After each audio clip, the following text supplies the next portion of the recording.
I'm Charles Landfear, and I'm filling in for Manuel, who's indisposed at the moment, so your director is not here. I'd like to welcome everyone here to the first Thursday seminar of the Lent term here.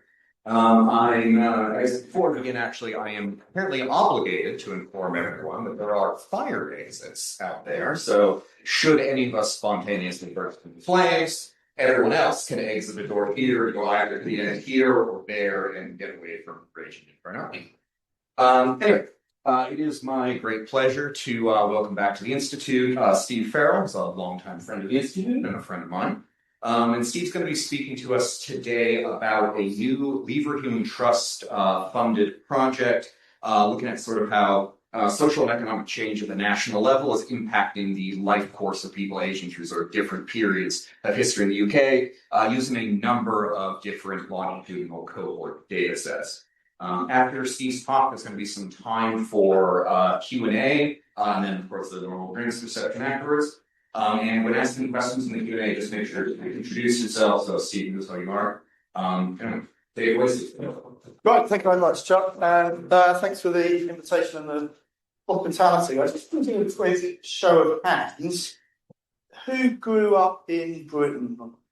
1, 2, 3. 4. Any advance on 4? Going, gone. So to the lady at the back. The reason I asked that question is not because I'm some sort of nutter that likes posing questions like that. It's simply because I'm going to be talking about a lot of UK politics, and knowing that there's a large number of you who won't necessarily be aware of some of that context, so I'll put a bit more effort into describing that. So, okay, let's get going. Which way does this thing point? Points like that. So, I'm going to run through some of the research that we've done in the past, which has led up to this project, which starts at the beginning of March. So in about 2 weeks from now. And I'm going to start by, oh good, we have one more Brit in the audience. Sneaking in at the back. I'm going to provide you with a number of what I'm going to refer to as drivers. So if you like, the things that have driven our intellectual curiosity. And this is that absolutely famous, bog standard, everybody knows it backwards, so I'm not going to read it out, quote from C. Wright Mills about one of the purposes of sociology and good sociology is trying to link individual lives and life courses with wider institutional and organisational structures. This is kind of comes right towards the end of the sociological imagination, and really, in some respects, it's probably where the book should have started. But there we go. So that's one of our theoretical drivers. One of the other drivers is this one here from Tony Blair, who was UK Prime Minister from 1997 until 2007. And he became leader in 1994, and he kind of did some quite radical things to the Labour Party, even right down to the Labour Party's constitution. And he says, speaking at a Labour Party conference, so they're still out of office at this point. They're sort of 18 months away from winning the May 97 general election. And he says, I did not come into politics to change the Labour Party. NB, he did change the Labour Party. I came into politics to change my country. I want a Labour government that governs for a generation and changes Britain for good. Now, that's an interesting line, that for good could mean in a positive sense, but also in English, when you talk about for good, you mean permanent. Okay, it's changed for good. That's it. It's gone for good. It's, the climate is bust for good, as it were. It's kind of an expression you might say. And then one of the other drivers is from a Labour Party MP, he's a former Labour Party MP. He doesn't really play a big part in British or even Labour Party history. But he made this observation talking at an online event a few years ago. And he says, the problem with Sure Start, I will come on and explain a little bit more about what Sure Start is. The problem with Sure Start was that you would not know whether it had worked or not for another 15 to 20 years, which is always one of those observations, not without merit, which is made of longitudinal research aimed at a particular cohort of people, as indeed this one was at the very beginning or close to the beginning of their life. So these are the kind of drivers to the wider intellectual project, but prior to that, for longer than I care to remember, in fact, we have been studying Thatcherism and the impacts of Thatcherism for longer than Margaret Thatcher was in office. Margaret Thatcher was in office for 11 years as Prime Minister from 79 to 1990, and then a guy called John Major essentially continued that for another 7 years. So that's, if you like, 18 years in total. We've been studying this for about 20 years, so we've kind of outlasted them, as it were. But the previous set of projects focusing on the relationship between political leadership, political policy, and legacies in the individual, the way in which those trickle down into groups and individuals, has discovered a number of different relationships which we've been able to tie back to particular government policies. So the 1980 Housing Act, which is why there's a housing crisis in large parts of Britain, concentrated property crime into what we would call the social rented sector. So if you like, public housing in the US. We've also demonstrated that welfare retrenchments are giving fewer people less money, as it were.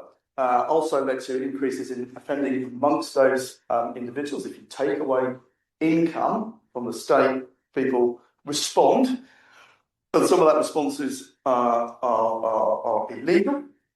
We've also demonstrated that political discourse is shaped not just the level of fear of crime that people have, but the objects that they feared, the people or the things, the processes that they express anxiety about.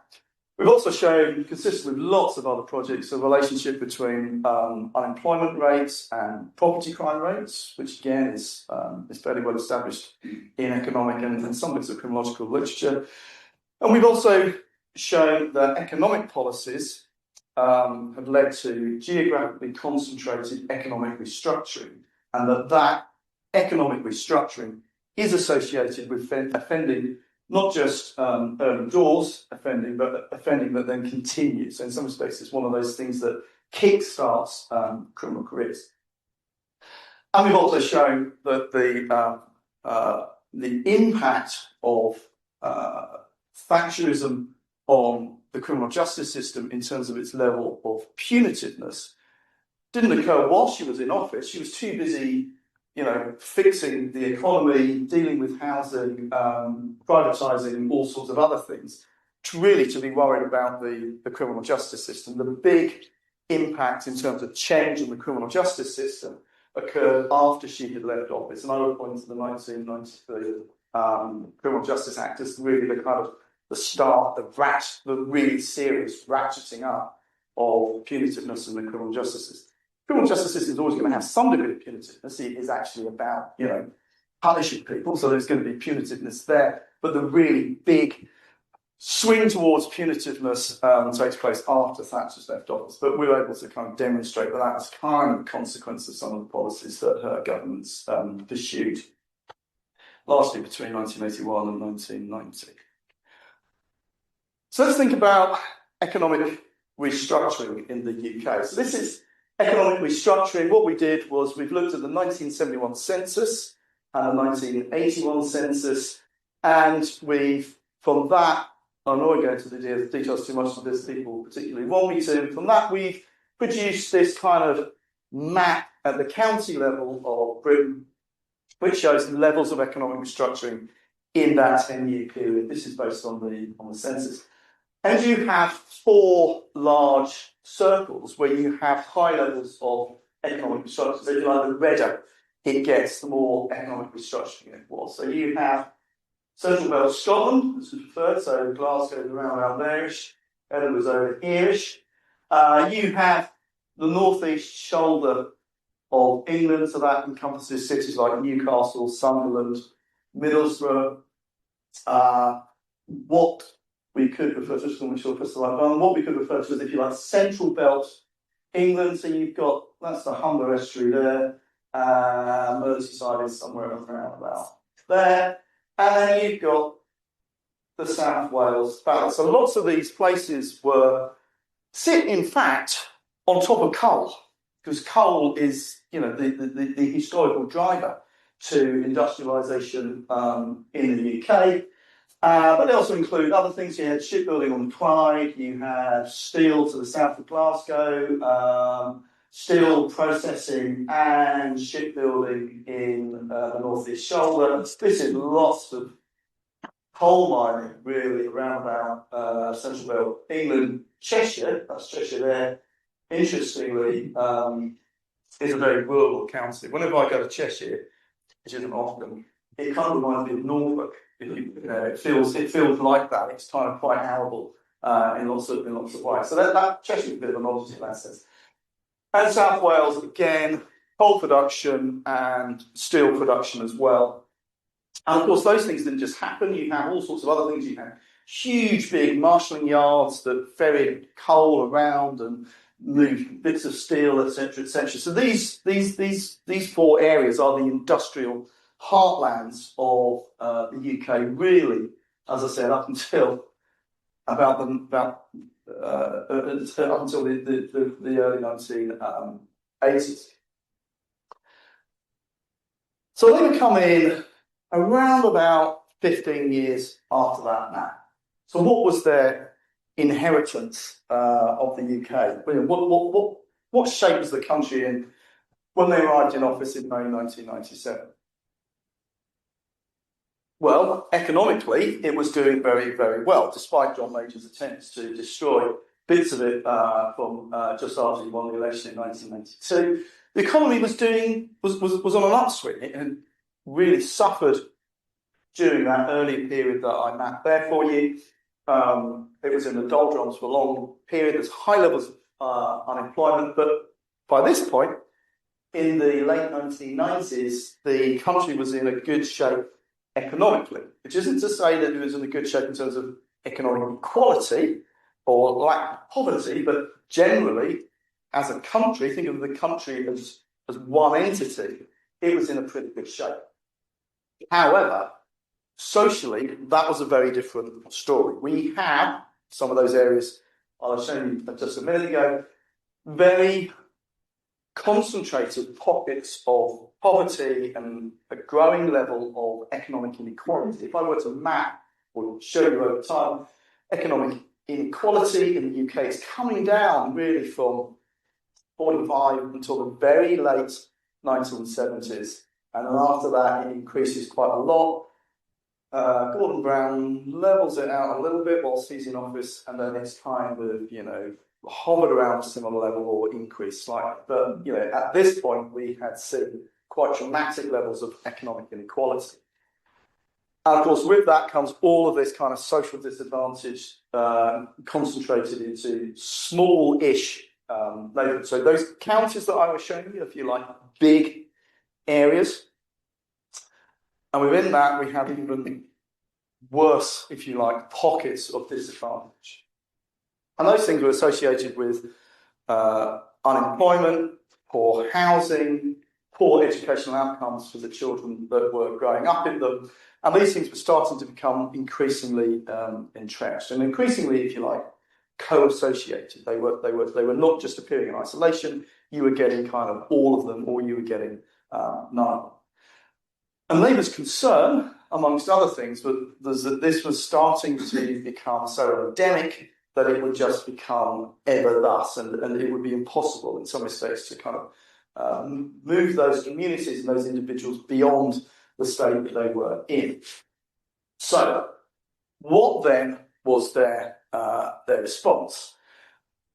So we see the new Labour era, so from 1997 through to 2010, when the Labour Party lose the general election, as having a distinct policy agenda. Now, you might even contract that quite a lot more, because when Labour first came in, when they won the 97 election, they had promised to stick to Conservative Party spending policies for the first 2 years of their period in office. So in some respects, This policy agenda really starts in 97 when Labour starts to take the brakes off the spending and starts to peter out about 10 years later, so around about 2008, 2009, and then they lose the general election in 2010. So it's different from what came before, and in some respects it's different from what we've experienced afterwards. So we had, if you like, Thatcherite retrenchment for 18 years before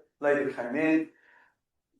And then for the very recent past, we've had, if you like, further Conservative Party austerity. So New Labour, and there are lots of things that you can criticise New Labour for, they stand out as different to both what came after them, but also what came before them.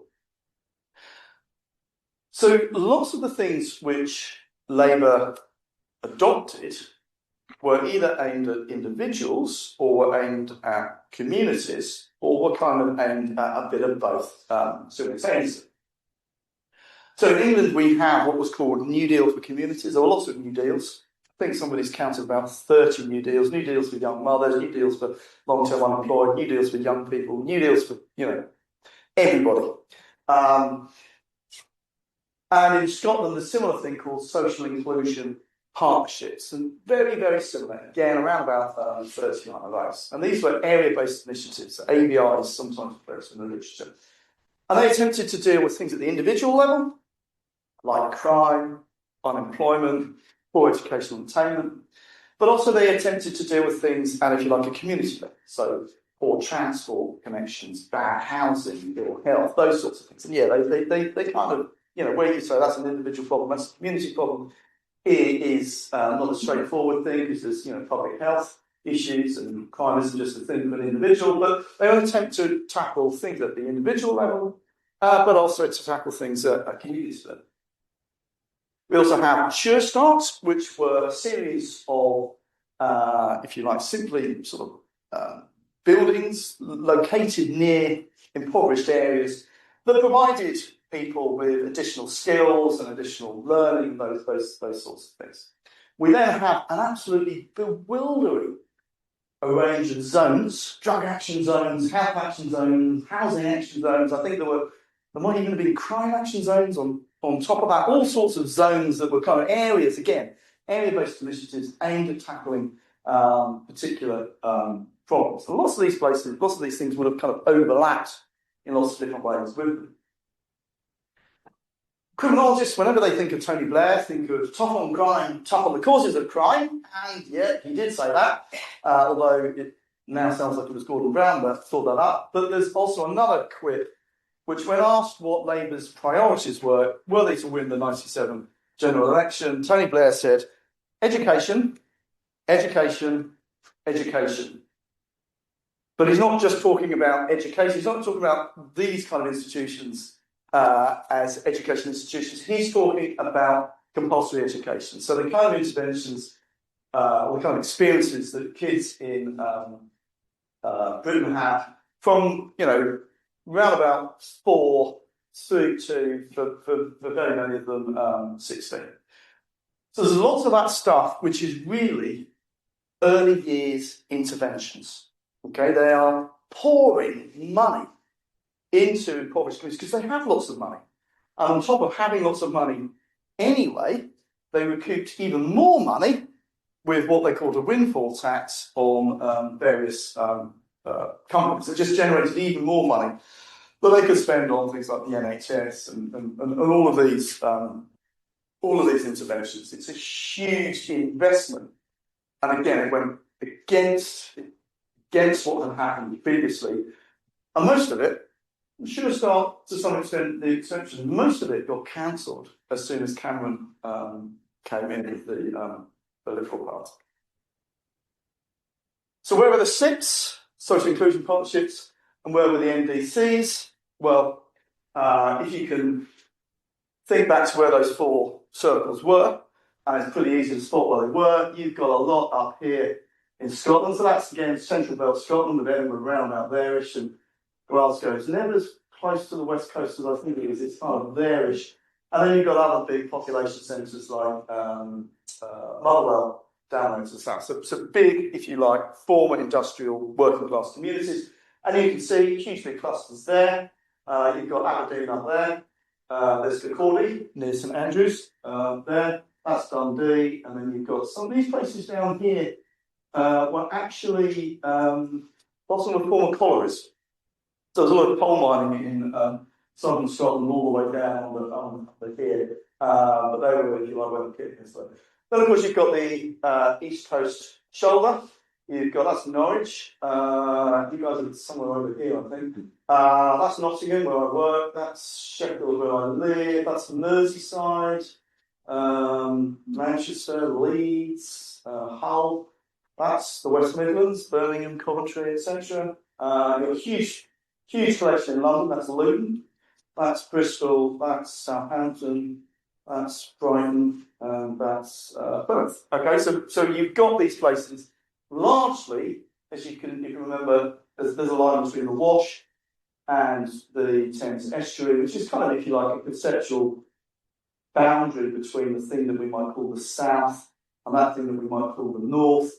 And here you can see NDC is just in England, that's Wales there, and the SIPs just in Scotland. So that's where they're. So the NDCs and the SIPs sat in those communities that had seen the worst of the impacts of economic restructuring under the Thatcher government. Now you might be thinking, surely this has been done. You can't be the first person to have thought what were the impacts of all of these schemes, and you would be right. And you would be wrong. So, yes, there have been evaluations of Sure Start and New Deal for Communities. Part of the New Deal for Communities budget was to be spent on the research evaluation. So there was a research evaluation of the New Deal for Communities run by colleagues at Sheffield Hallam University, among others. And, of course, there were evaluations of Sure Start, called the National Evaluation of Sure Start, or NEST for short.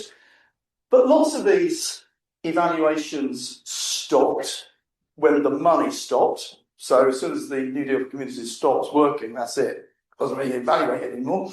The national evaluation of Sure Start stopped when the kids were around about 7. There has been more recent follow-ups of that. The IFS did a recent study a couple of years ago, but again, not using individual level data, using administrative data. And lots of these things, therefore, don't include some of the individuals that we're interested in. They're too young to take part in a survey. And they are also quite often, sorry, what's all about that? Quite often just focus on one kind of intervention. So we have these things kind of siloed, if you will. I mean, lots of that social policy literature, you pick up a handbook on social policy, there'll be a chapter on housing, a chapter on welfare, a chapter on health, a chapter on transport. So there's this kind of siloing of these subject areas, which is true largely across lots of academia and indeed government departments. So they don't really consider how you can have spillovers from one social policy area into another. Lots of these studies rely exclusively on officially recorded data, and therefore there isn't really much about crime at the individual level. There were questions asked about crime in the New Deal for Community surveys, and they were semi-longitudinal. But there's absolutely nothing on offending careers, nothing on criminal careers, because they're not interested in asking people about whether they committed crime. They're just interested in asking people whether they've been a victim of crime or whether they're worried about crime. So yes, there has been research done on this, but there hasn't been the kind of research that we are going to be undertaking. So what's the theoretical model? So let's imagine just 2 birth cohorts, born in this case around about 15 years apart from one another. And this is what we're doing. So this is a test of your eyesight. I recently went to the opticians when they say, can you read down this? I thought, oh my God, I produced PowerPoint slides that look just like that. You get to the bottom, you can barely see a thing. So what we've got up here, you can't even see the red dot, are political ideas. Okay? Political ideas slowly feed into the legislative programme, Acts of Parliament, and then policy agendas, and then they get delivered on the street. So there's a slow gestation period for policy delivery, as it were. And here's two policies, policy X and Y. And in those people born here, this is the fictional age time curve. These policies here, policy X and policy Y, land when this birth cohort here is in their early to mid-20s, and when they're about 30. But the same policies are land for these people here, birth cohort B, born 15 years later, when they're 12 or 13, and maybe when they're about 20 or so. Okay? And what we're trying to do, in some respects, is to link these policy ideas, political ideas, to the policies, and then the policies to individual life courses in terms of whether they're unemployed, whether they're working, whether they're married, whether they're living in a house that their parents own, or renting from the council, or buying from the council, all of those sorts of things, whether that then affects their engagement in crime over time. And therefore, our research questions essentially become some of the research questions that criminal careers researchers would ask, but also with a tinge of political science and public policy layered into that. So we're interested in the consequences of those policy shifts on the life courses of people living in England, Wales, Scotland, and to some extent Northern Ireland, although less so. But we're also interested in those individuals who grew up in some of those communities where we saw new communities or social inclusion partnerships running.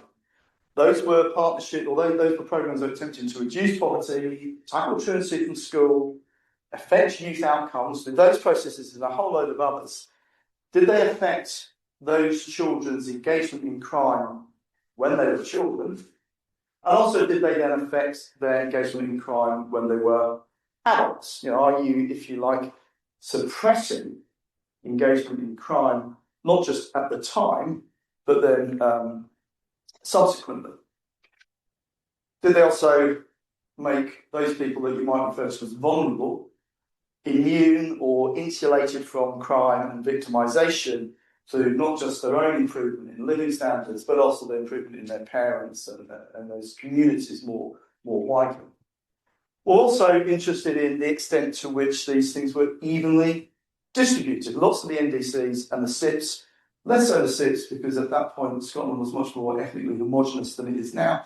But in lots of the NDC areas, you would have had if you like, the former working class, but also you would have had a large concentration or large concentrations, depending upon the area, of ethnic minority groups, or some of the UK's ethnic minority groups. So were there some groups that, if you like, won, they did well out of NDC SIPs, and were there other groups that really just, it didn't make a lot of difference to them? Why might that have been the case? So essentially, what we're asking is, was Blair's babies, that is to say, those kids that grew up in the New Labour era, were their experiences in terms of their life courses, and included in that their engagement in crime, different to what went before them, that cohort that grew up during the Thatcher era, and are they therefore like comprehensible, both in terms of that previous cohort's experiences, but also comprehensible in terms of the policy agenda which New Labour were pursuing. So here we get to the empirical bit. We're going to look at three cohorts. We've already looked at the 1970s birth cohort and compared them with the 1958 birth cohort. So there were three early cohorts. The 1946 cohort, guess which year they were born. Now that cohort is really interesting because that cohort led to the creation of the National Health Service in 1948. All of these start as peri-mortality studies. So the 46 cohort was essentially asking, do working class women have different experiences in labour units compared to middle class women? Answer, yes. We need a National Health Service to sort that out, is the policy response. We've not used the 46 cohort, We've used the 58 cohort, which comes 12 years later, and we're going to retain an interest in the BCS 70. BCS, not British Crime Survey, birth cohort study.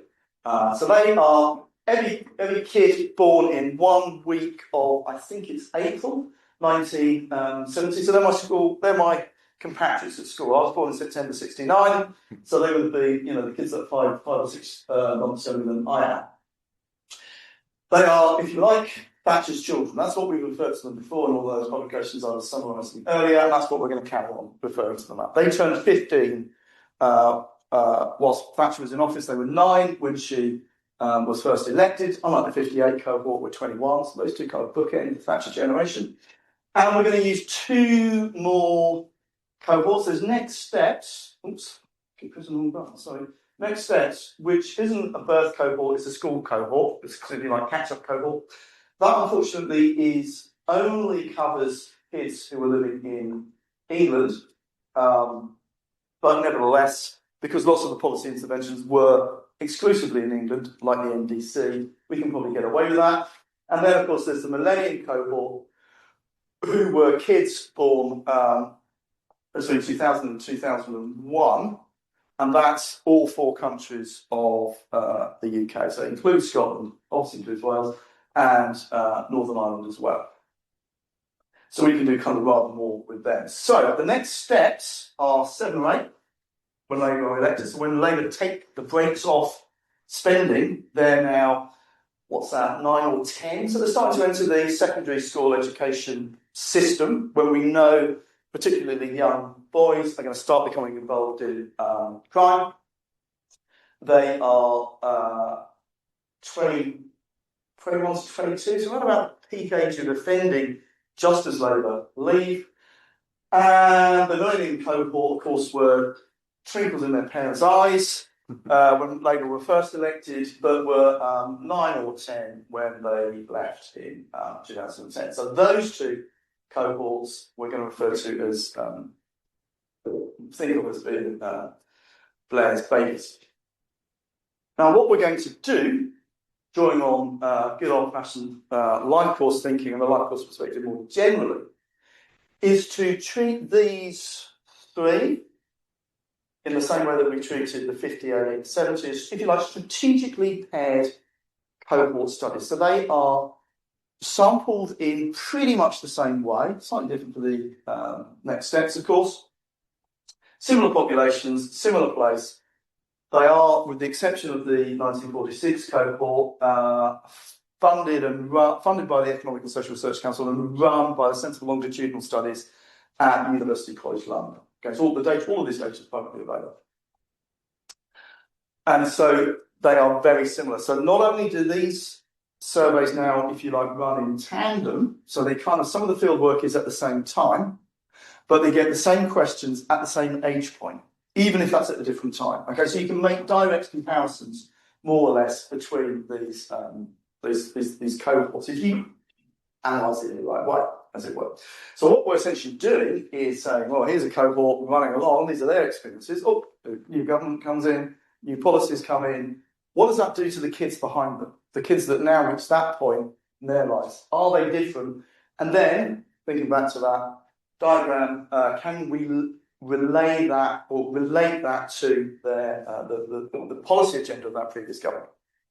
In some respects, it looks a bit like this. So we have the 2 previous cohorts. Let's call that the 58. Well, this one, I've said, born 55, so I've made that one up. And this one, born 1970. That, if you like, was what we've done before. This red line, if I can get the clicker to work, there it is. This red line, red dot on the red line doesn't really help, does it? Is, if you like, the introduction of the emergence of New Labour as a governing force. And then this is the millennium cohort. What happens to their lives and their life courses, particularly their engagement in crime, under this dark blob here, are hypothetical age crime curves. Is there a difference really between their experiences, particularly amongst those people who were living in those very impoverished communities where New Labour Community and SIPs were running? If there was, can we relate that to some of the policies which Labour pursued? I don't know the answer to that question yet. That's what we've got 2 years and money to do. Now, the life course perspective, I kind of feel like I really am bringing coals to Newcastle, as we say, coming to Cambridge and talking about the life course perspective. It's had a huge impact in criminology generally, but particularly criminal careers research. There's a focus on trajectories, so long-term trends, and of course, the focus on transition points. Now, transition points are normally thought of as being at an individual level, getting married or getting divorced or starting a job, leaving home, all those sorts of things. But it could also be that we have, if you like, transition points that are about the national direction of travel rather than just the individual. So in some respects, we might be asking, in effect, the kind of question that political scientists would ask, what's the path-dependent process? And then the kind of question that sociologists or criminologists would ask, how's the life course developing? Is there a relationship between, if you like, at the national level, a national path over time, and the individual level life course? Which, of course, brings us back to the very start of the quote, that relationship between individual lives and the wider, much larger social and economic structure, which is kind of what C. Wright Mills was encouraging us to think about. A German life course sociologist, okay, this is a while ago now, so this might maybe be slightly out of date, but I'm not entirely sure that it is. But he noted, 17 years ago, that the relationship between the kind of, the understanding of the way in which institutional and organisational contexts played out and how that impacts on life courses has, as he said, hardly begun. Now, I don't think it has actually changed much in those last 17 or so years. Now, of course, criminal careers research is a huge part of criminology. In fact, I would argue that it's really hard to think of criminology without thinking at some level of criminal careers research, or at least research on offenders, even if it isn't about their criminal careers. Now, that kind of research has done a huge amount of work at the individual level, understanding the precursors to engagement in crime, the start of the offending career, the maintenance of it, and more recently, of course, the processes of persistence. But whilst it's looked then at familial processes and to some extent community processes, those have both been big parts of what people like David Farrington and Theo Wittstrom have done here. What it hasn't really, I would contend, grappled with is all of that larger institutional and organisational influences on individual offending careers. So, in essence, does the kind of society that you are living in at that particular point when you are growing up, and possibly therefore at risk of becoming involved in the criminal justice system, does that change the extent to which you do in fact become involved in the criminal justice system? Now, the early work which we did on Thatcherism demonstrated that actually some of those big macro level political decisions, that, if you like, ideologically driven social and economic policies, did in fact affect individuals, individual families, and therefore individual life courses following from them.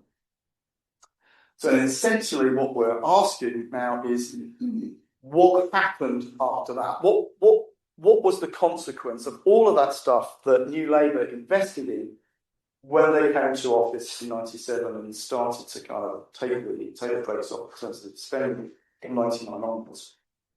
So I'm going to run through this fairly quickly, but these columns have the data in each survey. This is BCS 70, this is next steps levy cohort, and these are the topics they cover.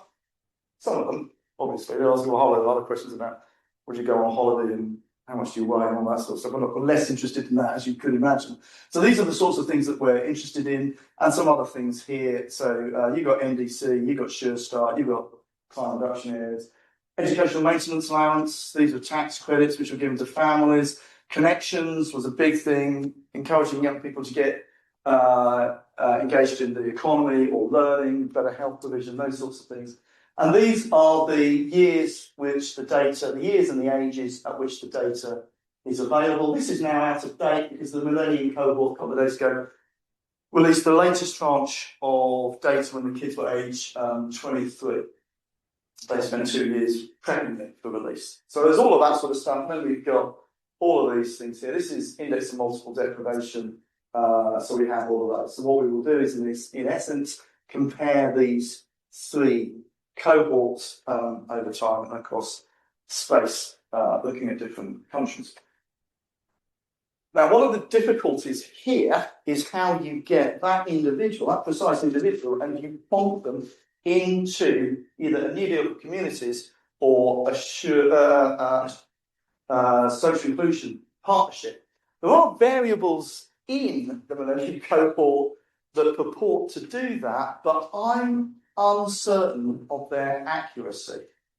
And so what we have done is to get the postcodes for all of the sure start areas, which are, they're freely available. So we will be able to, we'll know exactly where each sure start area was, but sure start areas or sure start buildings, a bit like Tesco's. Anybody can go into Tesco's in a particular area. It's not an area-based initiative. They just have a Tesco's there. And you can go in, it doesn't matter whether you're driven from the other end of the world, you can go to that Tesco's, they'll sell you buns or milk, whatever it is. Obviously, with New Deal for Communities, it's slightly different because they are geographically bounded. They have very tight divisions. So we have got, for the BCS 70 next steps and the Millennium Cohort, for every respondent at every interview, the postcode that they were living at.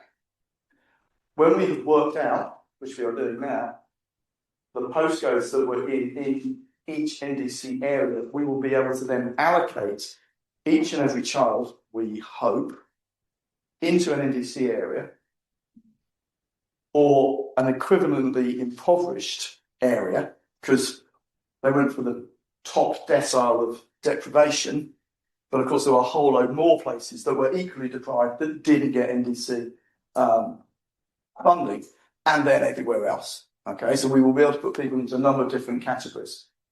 And then what we will do is analyse the extent to which those NDC community interventions affected their engagement with crime.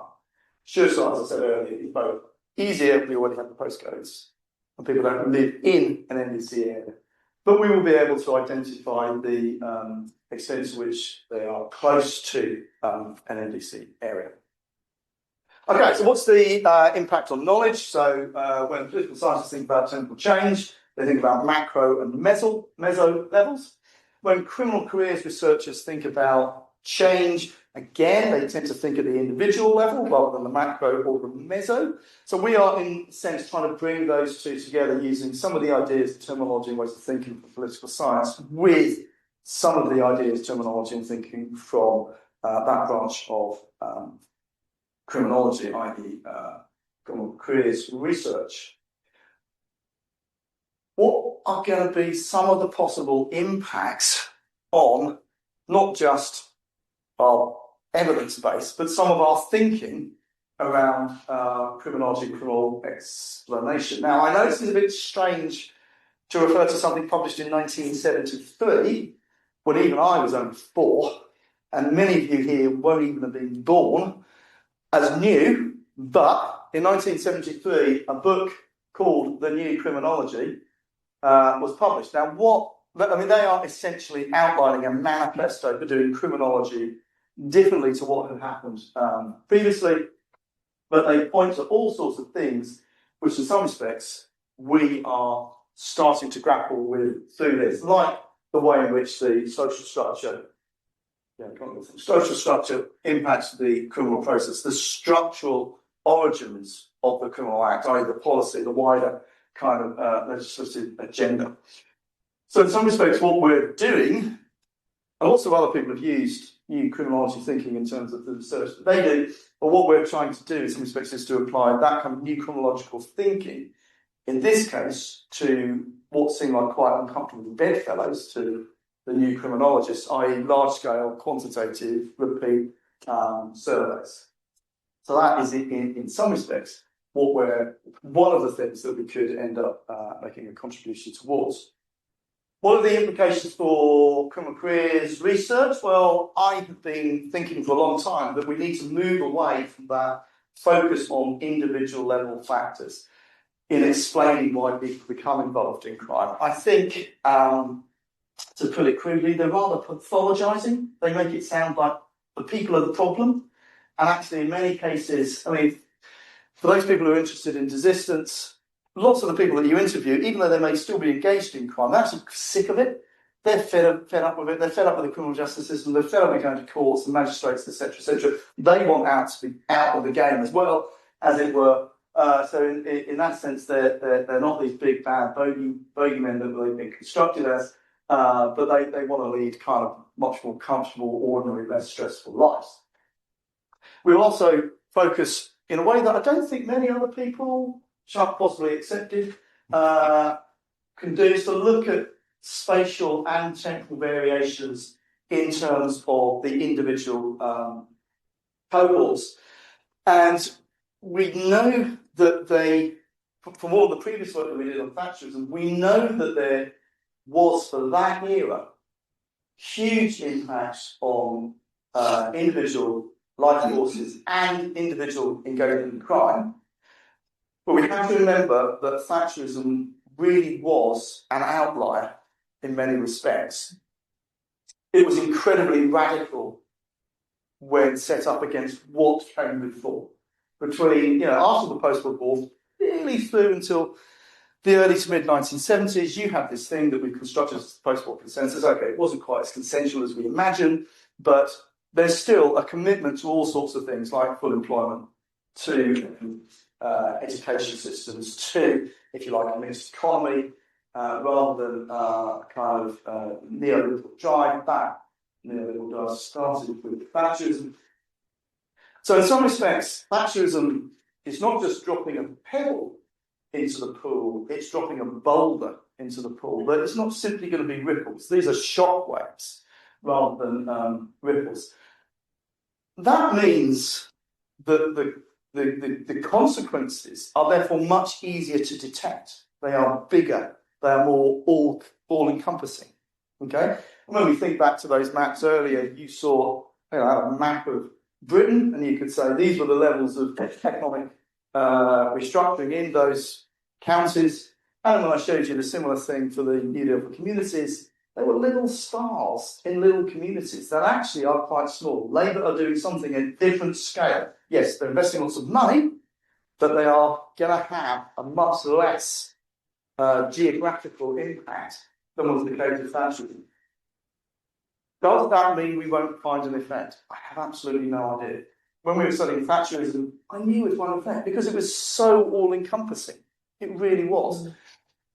With New Labour's economic policies, well, social policies in particular, it's really hard, even having studied this to the extent that we have, to know whether we'll find an impact. I'm not convinced that we will find an impact from all of the inputs from NDC and SureStar. And on that slightly depressing note, having travelled on for far too long, I'll bring things to a close. Thank you.